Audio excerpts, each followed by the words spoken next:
for WBSM. Good evening and welcome. I'm Taylor Cormier, news director here at WBSM. In the studio, we have Bethany Photo and Hugh Dunn, both Ward 3 candidates, and we encourage you to listen and participate by submitting your own questions and comments on both our YouTube channel and our Facebook page. Just search WBSM 1420. This debate-style discussion will be a bit more informal than your typical debates, and we hope it fosters lively conversation rather than heated argument between the candidates and the community. We'll take questions from the public in just a few minutes. Since we only have an hour, I'll ask the candidates to do your best to wrap up your answers in less than 2 minutes. There will be time for further discussion, and if we should hit upon a topic that sparks an enthusiastic conversation, we'll stick with it for a few minutes. Candidates Photo and Dunn, welcome and thank you for coming. Thank you for having us. Just remember to speak directly into your microphones. Are we all set? All right, let's go. One of the major issues of this debate has been the stark contrast between how long each candidate has been living in the ward. Hugh, you've been called a carpetbagger, signing your lease for the Wamsutta Lofts in December, moving into the ward in January, very soon after former Ward 3 councillor Henry Bousquet announced he was leaving the council. Bethany, you're a proclaimed lifelong resident of the ward, of the city. What advantages or disadvantage do you see yourselves having as either a longtime resident or a newcomer to Ward 3? We'd like to just get this question right out. Hugh, why don't you take it? Sure. So I've lived in New Bedford for over half of my adult life. You know, I've done a lot for the city. I've helped our firefighters get federal dollars. I've helped our fishermen get federal disaster relief. And I've helped our veterans get their federal benefits. I did live outside of the city for a time because of commuter rail. There's no commuter rail to the city, and this is something that I take very seriously. And it's something that I'm working on I'm very focused on it at my day job. We met with the governor a few weeks ago, and we've seen the South Coast Rail project take off. So yeah, I've lived outside of the city, but I have a deep commitment to the city. I love New Bedford, and I'd be honored to serve as Ward 3 councillor. How did you first become acquainted with New Bedford?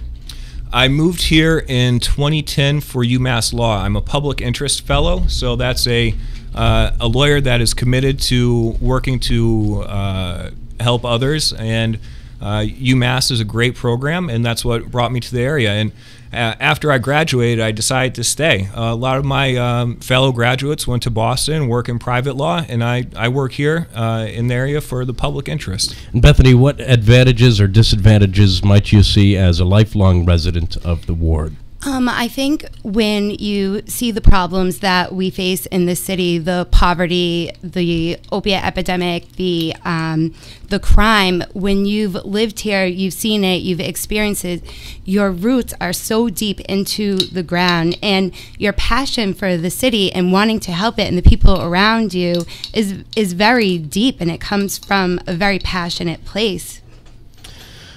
So what motivated you to run? We're in a special election, very special circumstances. We have an election coming up anyway for the seat. Why run into the ward? I decided that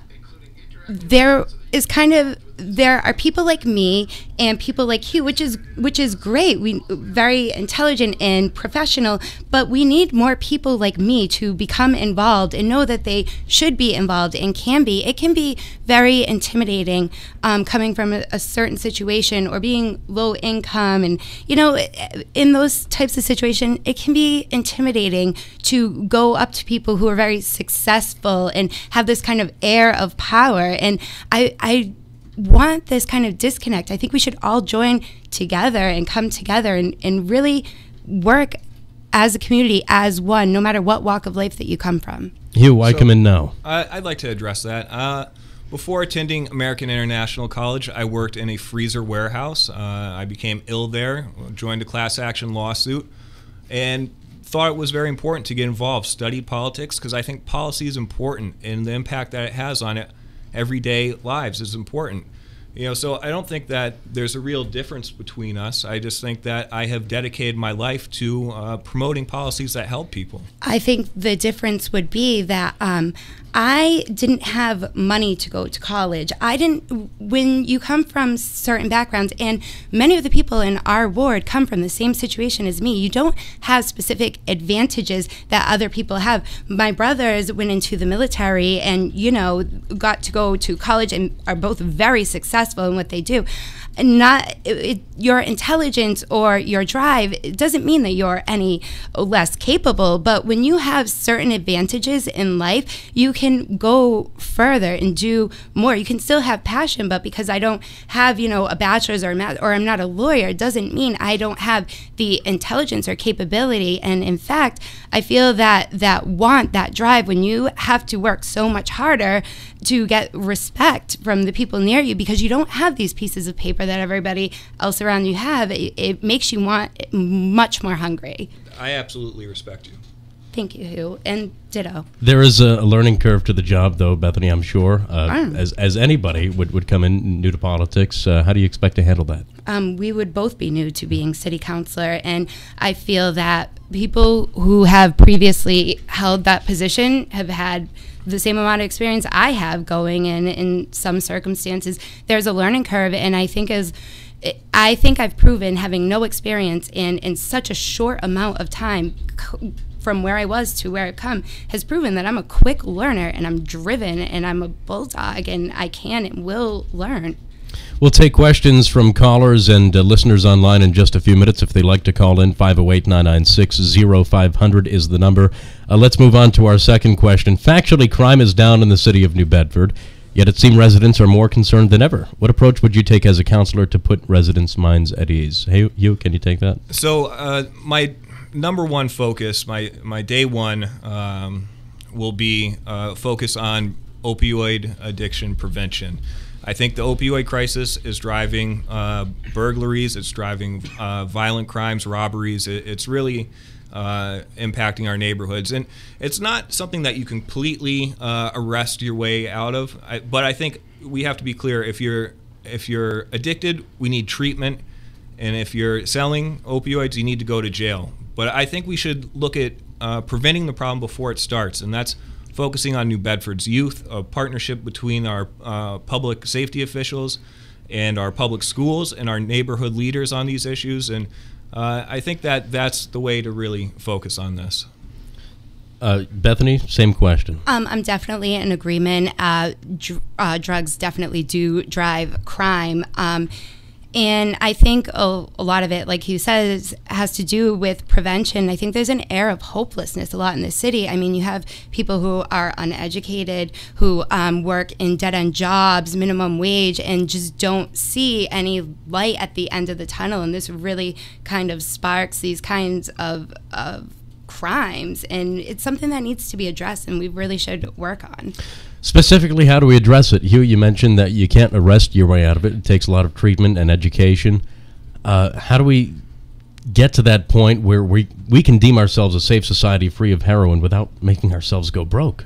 So I think that there's creative ways that we can work on this. When I was growing up, there's the DARE program. You can bring in individuals who have experienced addiction and have them talk with our youth, but also training programs for local doctors. Say there's a sports injury with one of our youth athletes, they shouldn't immediately get prescribed opioids. And I think that we should just do our research on this and make sure that our kids aren't abusing opioids.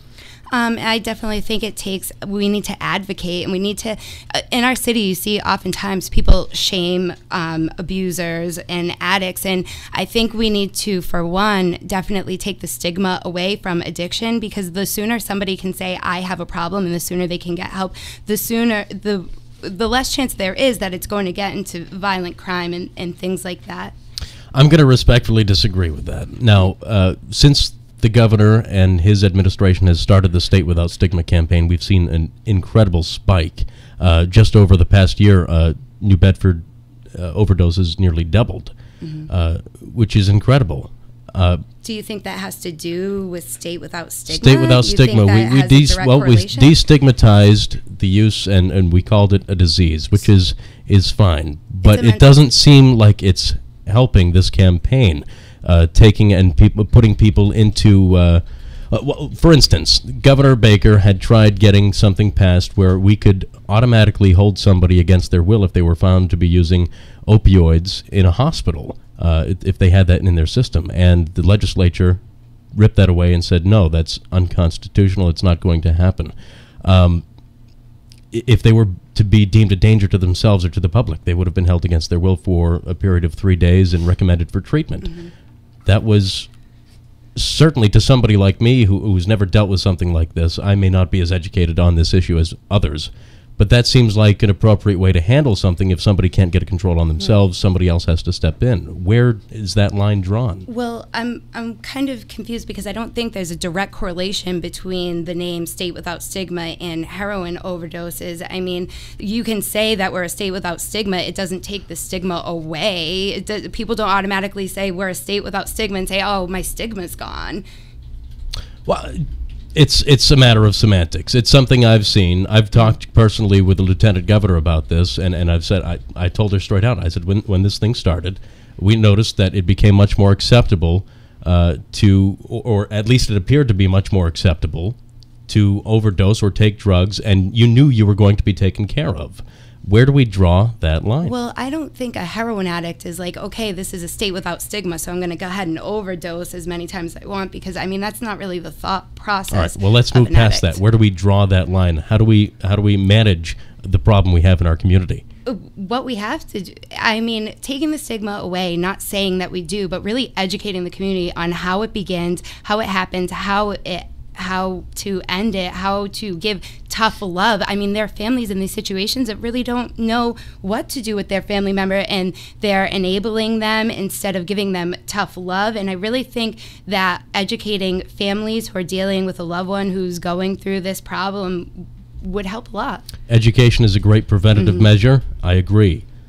What about the people now that are in the throes of addiction that can't seem to find a way out, or maybe even don't want to find a way out? Hugh?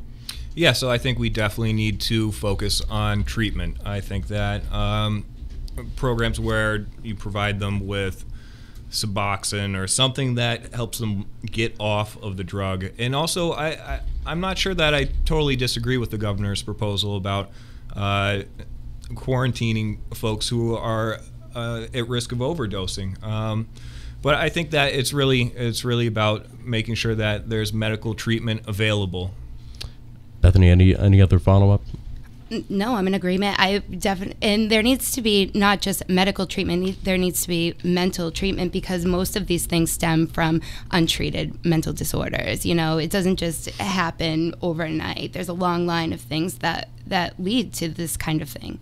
All right, let's move on. The city's Economic Development Council is responsible for attracting new business to the city. With no clear final plans for, this is a question you've gotten a lot, the Building 19 site on Hathaway Road, what would you like to see there? And should the residents of Ward 3 have a say as to what kind of business moves into their neighborhoods? Bethany, can you take this? I absolutely think the Ward 3 residents should have a say. It's our neighborhood, and I would love to see something besides, you know, an auto parts store or Dunkin' Donuts or a bank. I mean, I feel like in Ward 3, that's almost always check on that same corner, right? Yeah, right. And I would love to see something kind of out of the box. I would love to see our community come together and kind of discuss what they would like to see done, you know.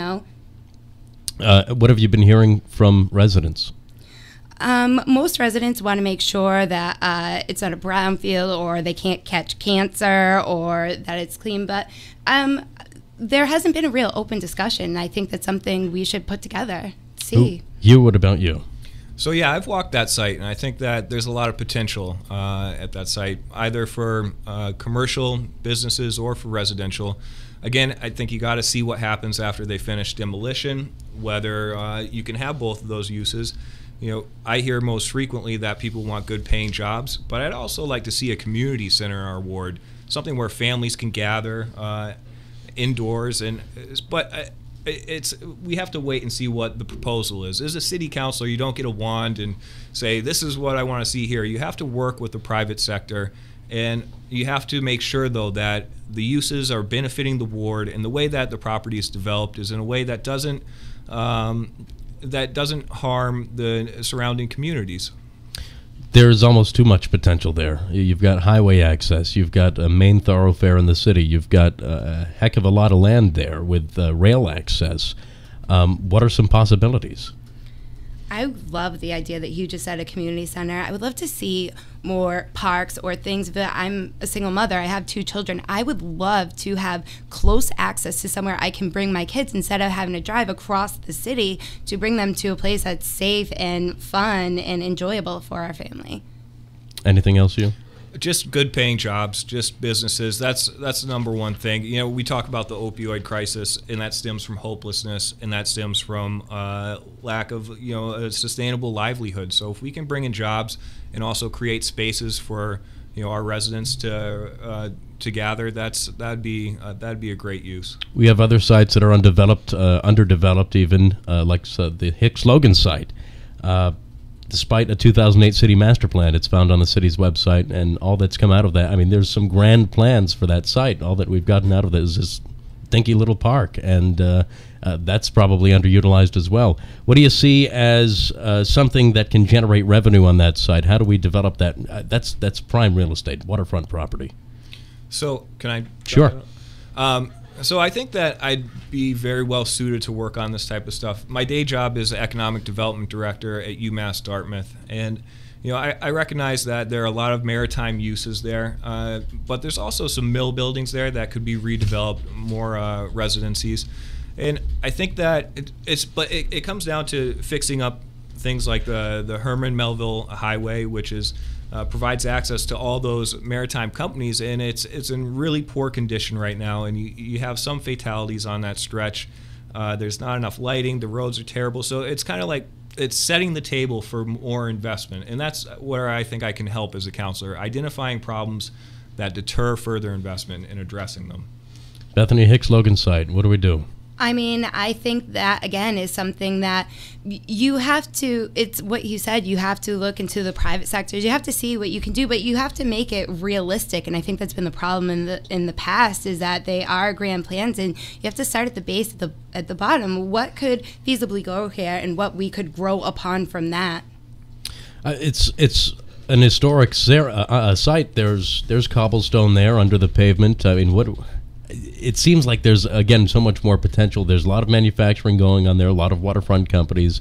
Is there anything specifically that we can say, well, for instance, we wanted a casino there. Not going to happen, I'm sorry. But do you see any grand scheme ideas that can fit appropriately at the Hicks Logan site?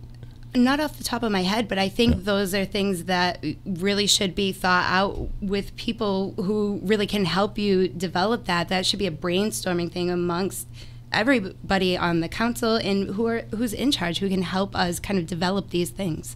Anything else to add, you? I think, you know, we should play to our strengths. We're the #1 fishing port in the country, and that's waterfront access right there. It's kind of low-hanging fruit, and we should see what we can how we can incentivize more maritime industry in that area. All right.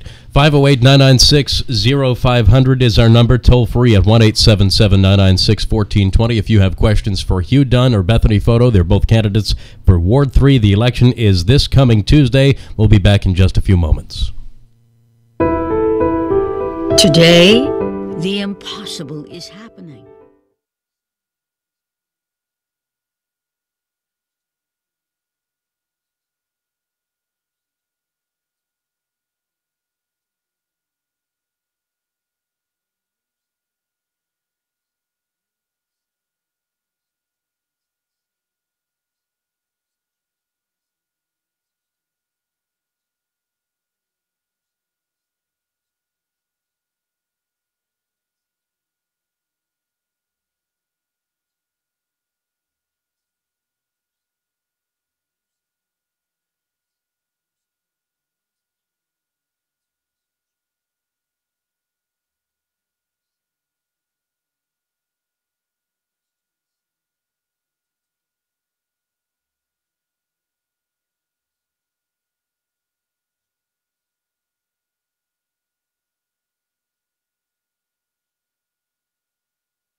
Welcome back to a decisive discussion on Ward 3. I'm Taylor Cormier, news director here at WBSM. Joining me are the candidates for the Ward 3 seat, Hugh Dunn and Bethany Photo, in no particular order.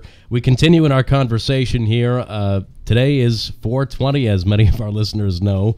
I hope they're paying attention right now. But Beacon Compassion Center is establishing a medical marijuana dispensary, soon to be operational on Hathaway Road, and meanwhile the state has legalized the use of recreational marijuana.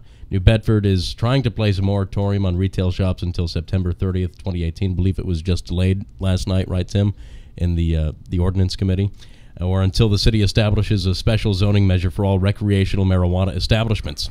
How would you draft such a zoning measure? Do you favor a free market approach or something with much more government oversight? Beth, why don't you take this one? I favor a free market. I mean, I feel like with anything, with alcohol even, as long as people responsibly use and, legally and responsibly use, I think it'll be fine. I don't know of anybody who goes crazy smoking too much weed and is just like out of control running down the streets. I think it's something that will regulate itself almost. The people who will be utilizing this are probably people who already have been for a period of time and know how to conduct themselves in a civil manner.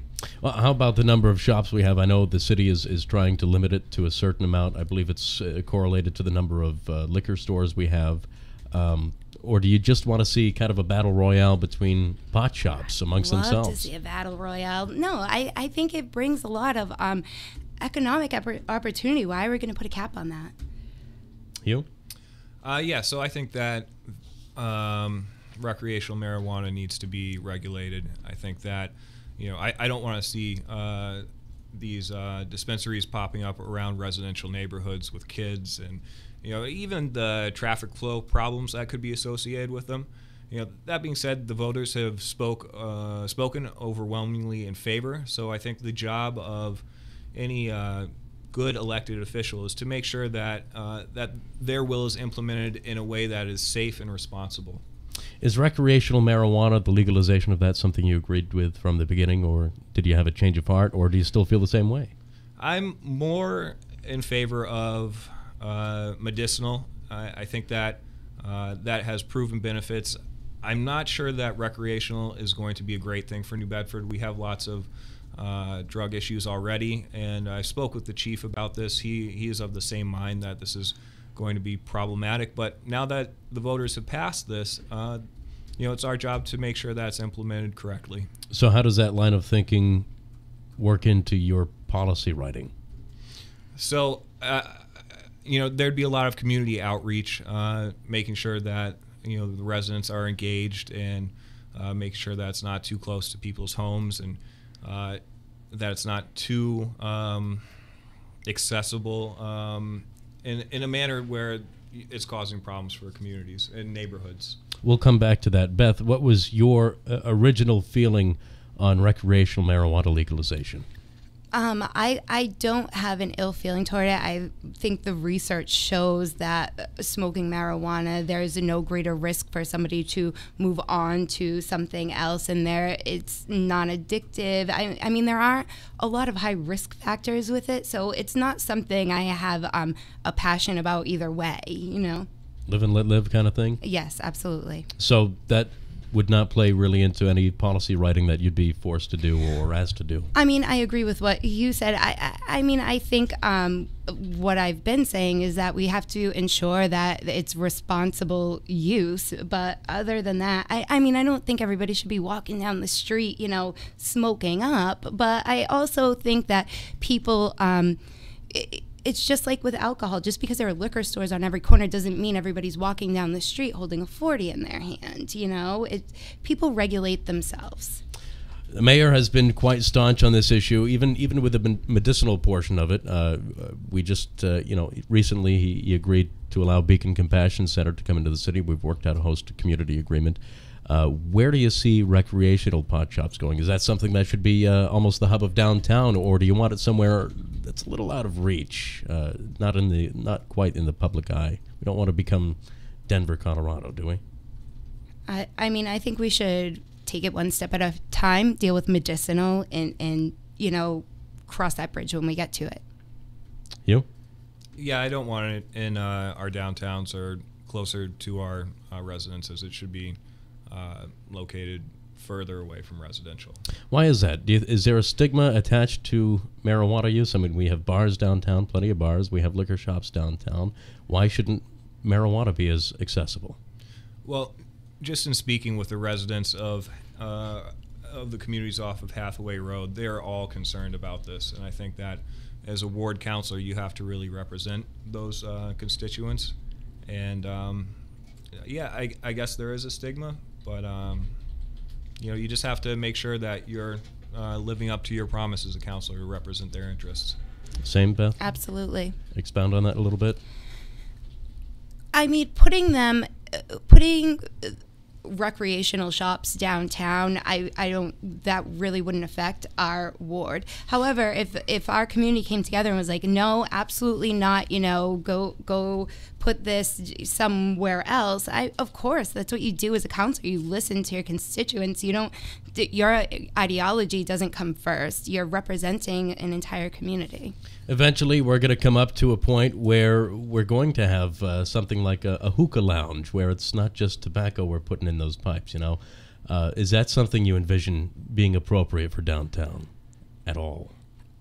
I mean, I think if we accept people, bars who drunkenly come out and act a fool of themselves, where on marijuana use there really is no evidence or proof that they act as kind of crazy as alcohol would make you act. I don't have a huge concern that people are going to go into these hookah bars and then come out all wacky. So, I mean, it would be what constituents wanted.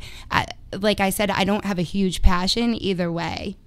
Well, my point being, it's supposed to be regulated as alcohol or tobacco. Shouldn't the same accessibility and conveniences be afforded to these people that imbibe in marijuana?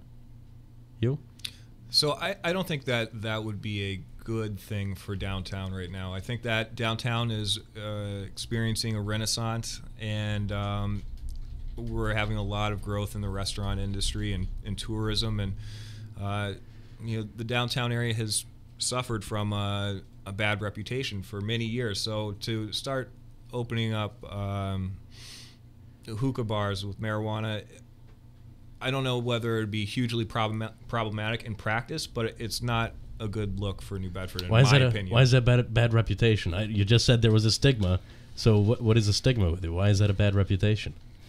I think that, if you're trying to come downtown with your family and you're trying to have a dinner, you're not going to want to walk by a place where you have pot smoke billowing out of it, and you're worrying about, has the person been drinking and smoking? Are they going to be driving? So I just think that our downtown is on a good path right now, and we shouldn't veer away from that.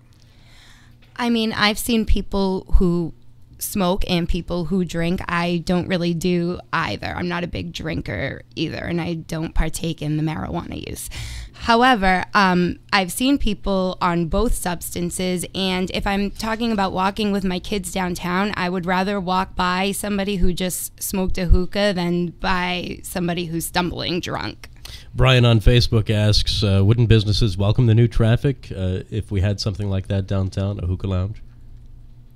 I'm sure they would.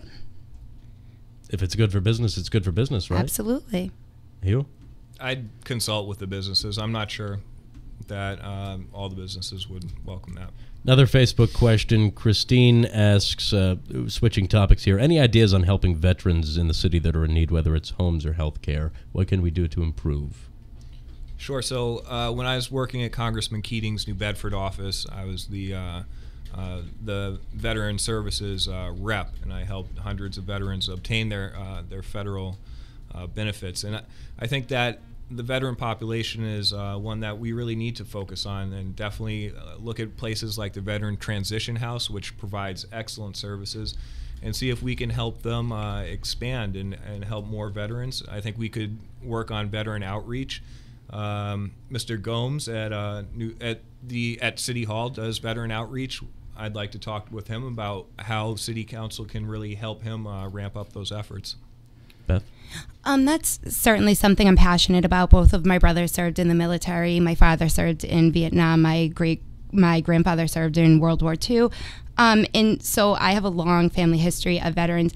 And I think that I am in great company. My brother works in D.C. He's right now working on a multi-billion-dollar plan to help veterans with health care nationally. So I'm in great hands in consulting and trying to advocate and see where we can help more. All right, let's continue moving on here. Another question we have. New Bedford is a city that at times has to fight some of the negative perceptions. Mayor is very dogged about this, negative perceptions about the city, such as crime, drugs, and a general lack of apathy from a large portion of its population in a many variety of issues. How do you think Ward 3 contributes to the city's overall reputation, both good and bad, Beth? I think there is a lot of apathy, and that's why I ran. I think there's a lot of people who feel that they are stuck where they are, that they can't change, that they can't be the change, or don't have that drive, or kind of feeling those types of ways. And I think advocating, and that's what I hope to do, say, look at what I'm doing. If I can do this, you can do this as well, and kind of taking that apathy away and really starting to conjure up excitement for the city and yourself, and helping yourself and those around you. Why is that? Is it nobody's being engaged? They don't want to be engaged? Is this ignorance, or is this disinterest? I wasn't engaged for a long time, and I think a lot of it has to do with stress, the stress of finances, and just having what kind of a typical New Bedford life is, which is oftentimes a struggle. And you get so wrapped up in that you forget there's a whole city around you who wants to help, who can help, who will help you to help yourself. And I think we just need to really reinvigorate people and get them involved. You? Sure. So I think that Ward 3 has a very great potential to help deal with this kind of apathy and sense, because if you look at the city, our business park is, I believe, at capacity or has one parcel, and downtown's experiencing a renaissance, but there's only so much space downtown. So I think that Ward 3 is poised to be the next place where you see a growth in business. Again, back to Building 19, back to Hicks Logan waterfront. I think that if we do it right, Ward 3 can really be the next kind of job center in the city. So how do we get the Ward 3 voters engaged, and voters overall? Because you're not just going to be a Ward 3 representative, you're going to be deciding city issues across the board alongside your at-large fellow councilors. How do we engage people? How do we get the interest up again? Hugh, you mentioned creating jobs and getting people interested that way. How do we get people paying attention? What do we lure them in with? What's the drive? So I think that neighborhood meetings are a great way to do that. Are they outdated, neighborhood meetings? So I think that getting to a place at 7 o'clock at night instead of sitting at a computer and maybe doing a video chat. So I think we need to tweak it a little bit, where we still have the neighborhood meetings that have gone on, that I've been going to, but we also have them live streaming. We invite younger folks to engage. You kind of engage more folks, and I think that using technology is the appropriate thing to do here. Beth? I mean, if you look at Ward 3, we have a lot of public housing, which means, and we have a beautiful ward. There are many beautiful areas, but there's also a lot of very poor areas and people who don't have access to internet. There are people who don't have access to cars. There are people who don't have access to cable and these things where they don't really know what's going on around them. So I really like to, even now, just campaigning, I've met so many families who I've started kind of introducing to people and getting involved in different things where their needs are met. And I think things like this can really start a chain reaction. So this is, of course, a part-time position with full-time hours, and even the part-time position doesn't provide all that much financial incentive. How many hours do you look to see yourself dedicating to this job versus your regular everyday life? As many as needed. Yeah, I enjoy this type of work. I constantly testify in coalition build during my day job, and I've already started going to the city council meetings. There's a proposal about the Parker Street waste site, $6.5 million. I made sure to go there, and I made sure to meet with Michelle Paul, our environmental steward for the city, and I've started doing my research on that. So this kind of, this is what I'm into. This is what I'm interested in, and this is what I think I'm good at. It's more than that, though. It's constituent calls day after day after day. We hear them on the radio. We hear them anytime we go any place. I'm sure in your conversations you're always hearing about something that can be improved. How do you balance that with your full-time lives, Beth? I really think that when you get into something like this, you are making that commitment to say, this is my phone number, call me when you need me, and I will call you back, and I will do everything in my power to fix this. You're walking into this, you're making that commitment. So it's something you have to do. Anything to add to you? Sure. So I have 3 years of constituent service experience. I'm able to provide timely, responsive, effective constituent service services. I've done it on a state and federal level, and I already have a laundry list of infrastructure items that I plan to go over with Zeb Aruda. So I'm looking forward to it, and there's no issue that is too small. A pothole is a serious issue because if you have a business and you keep losing tires on your company trucks, you're going to want to locate somewhere else. So these are important issues. We have Donald on Facebook asking, would the candidates be in favor of creating waterfront public access in Ward 3 like a boat ramp? Anybody at all? So I don't see an issue with that. Obviously, you have to protect the maritime industry interests, but recreational boating is great, and it would be a great driver of our tourist economy. That's a good idea. I myself have not thought of this, but that I also believe that's a good idea and something worth looking into. We have a couple of boat ramps down in Ward 6, right? Right off of the old Davies Locker, the Edge restaurant. I think they're out there maybe because it's a little less crowded. It's not a constricted harbor. You're outside of the hurricane barrier. Would there be, you think, is it too busy inside the harbor to advocate for public motor boating instead of, typical kayaks and things like that, canoes, whatever? I think it could possibly pose a problem, but that's something that would have to be looked at more carefully. You can't really just come up with an answer like that when the idea first strikes you. Right. It's something you'd have to look at all different angles. Anything else, you? Yeah, I agree with that. You got to do your research before you make commitments. All right, let's move on. Again, Police Chief Cordero has pushed for the New Bedford Police Department to be engaged in more community policing to hopefully foster increased trust between the citizens and the officers. Some citizens have decided they don't trust the crime statistics that we've discussed earlier and have taken it upon themselves to document crime in the city armed with nothing more than a camera, a police scanner, and a Facebook page. Do you see this as someone playing a role that needs to be filled or someone getting in the way of the police and the news media accurately portraying what's happening in the city? I think that if you're legally documenting something that's going on, what does in the way of the police actually mean? If they're disrupting an investigation, then yeah, but I mean, crime is down maybe because there aren't as many murders or things like this, but there are still things that aren't reported all the time. So I think the media is very important, even if it's just these kind of rogue journalists. And I think everybody has a right to document what they feel is important. You? Yeah, everybody has a constitutional right to engage in journalism.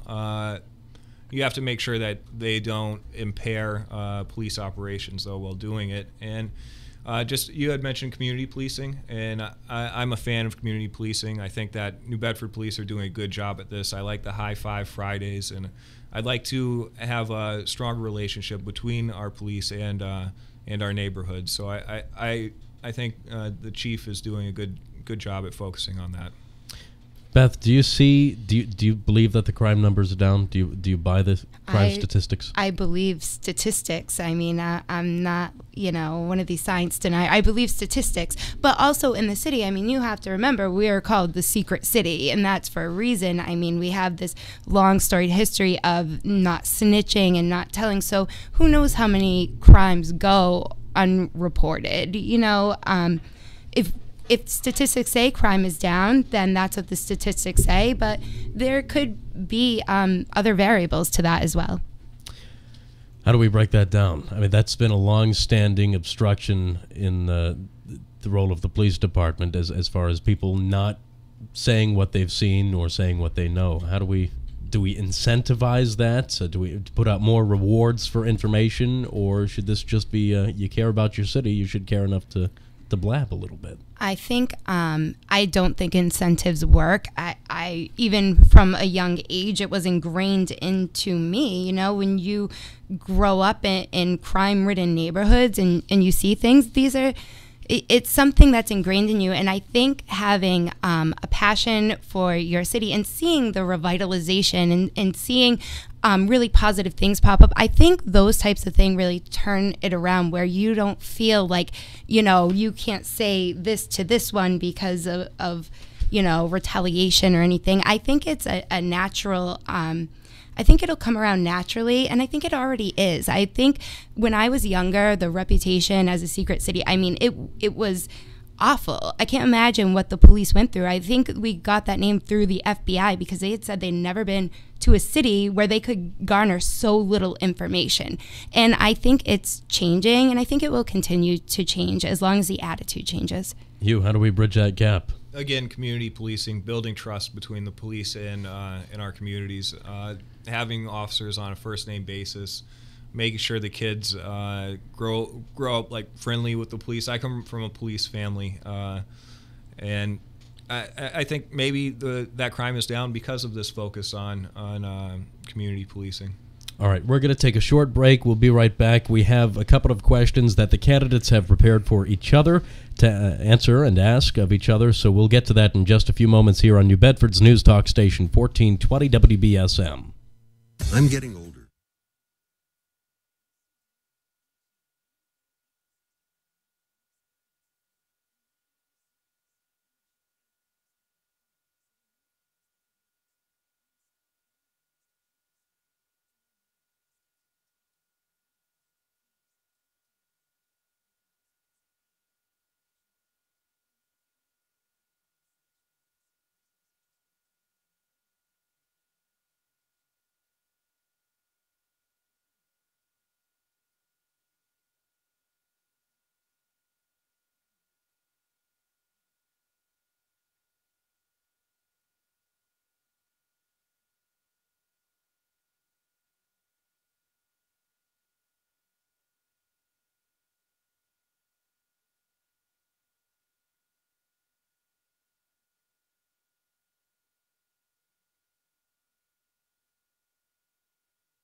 Welcome back to a decisive discussion on Ward 3. Hugh Dunn and Bethany Photo in studio, joining myself, news director for WBSM, Taylor Cormier. We've come to the portion of our discussion where I've asked the candidates to prepare some questions that they'd like to ask of each other, that they'd like to know about each other, or haven't gotten an adequate answer on the campaign trail just yet. So they've each prepared 3 questions. At the time that we have here, we may be able to get to all of them. We'll try. Bethany, you have a question for Hugh. Go right ahead. Sure.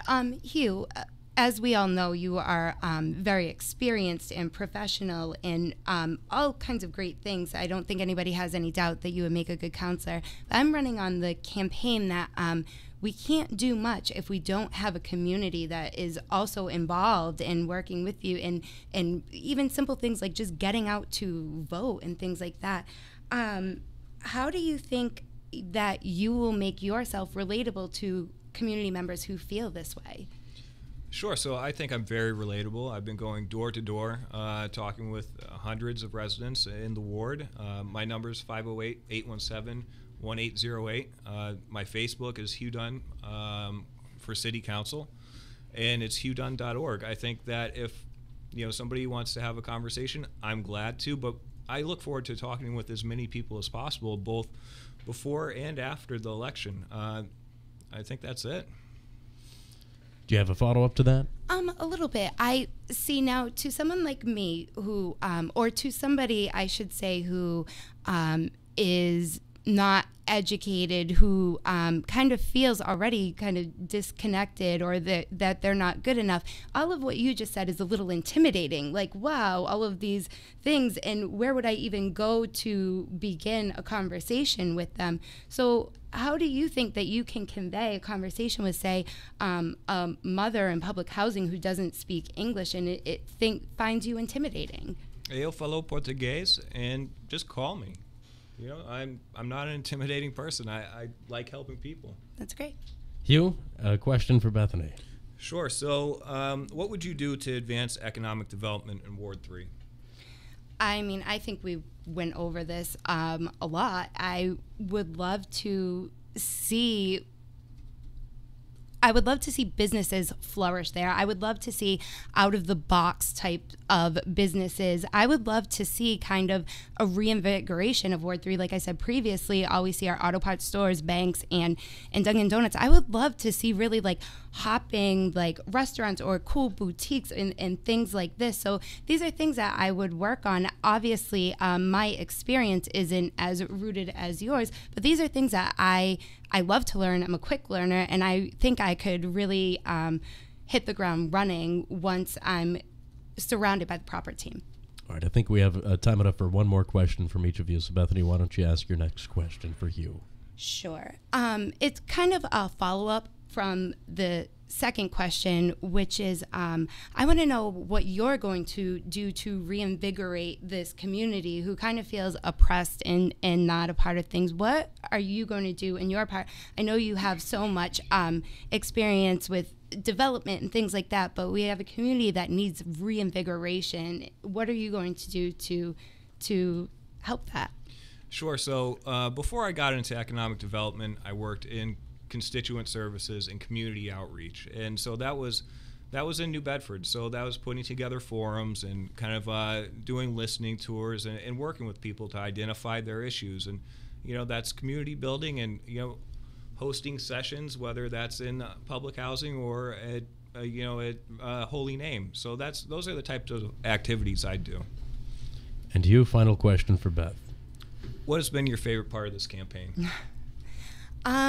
Honestly, my favorite part of the campaign has been door to door, but I think this is all new to me. So all of it, the fast pace of it and the hard work and having to learn something new every day, it's all of it. I love all of it. One final question here from myself. This is a special election, obviously. It's going to be decided on Tuesday, April 25th. We have another election coming up in a few months. One of you is going to lose this election. Depending on if you lose, do you see yourself running again for the fall election for Ward 3? You. I'd have to give it thought. I have not thought about it. I would like to get through Tuesday, the 25th, and I would take it from there. But either way, I mean, I would love to remain involved and using this as kind of a platform to help and do the things that I would like to do either way. All right. Well, thank you both so much for coming on today. We really enjoyed having you. The listeners on Facebook enjoyed it as well, and we appreciate the listenership. We wish you both the best of luck on Tuesday, April 25th. Early voting begins soon. There is information on the website, WBSM.com, complete voter information. 15 seconds to each of you. Final thoughts.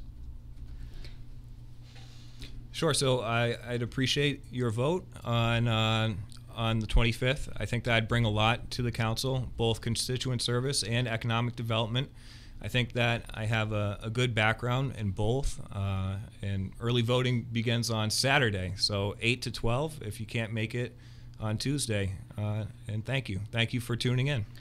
I'd love to just thank New Bedford for accepting just a girl from the community who maybe isn't the most educated or has the most experience, but really believing in the passion that I have for this city and the hard work and endurance that, and believing in me. I really thank you. Bethany Photo and Hugh Dunn are your candidates for Ward 3. Thank you so much for tuning in this evening.